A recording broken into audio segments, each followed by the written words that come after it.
para sa akin, gusto kong maging masaya siya. Kahit na hindi ganun kami katagal magkakilala. And it's so weird na nararamdaman ko to sa stranger na nakilala ko lang for how many days.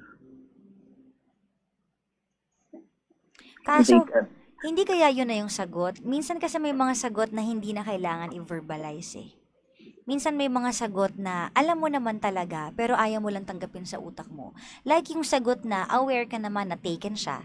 Kumbaga yun palang may sagot na eh, na hindi pwede kasi taken siya. 'Di ba? Kumbaga ikaw lang, gusto mo lang ng validation pa. Pero hindi na kailangan eh, kasi aware ka na eh, na hindi talaga kayo pwede kahit ganyan ka-intense yung feelings mo eh. At ang nakakatakot pa dito, the more na mag-hope ka sa kanya, the more na paniniwalain mo yung sarili mo na baka pwede pa kasi hindi naman niya ako nire-reject eh, the more na masasaktan ka din. Because the more you expect, the more you get hurt.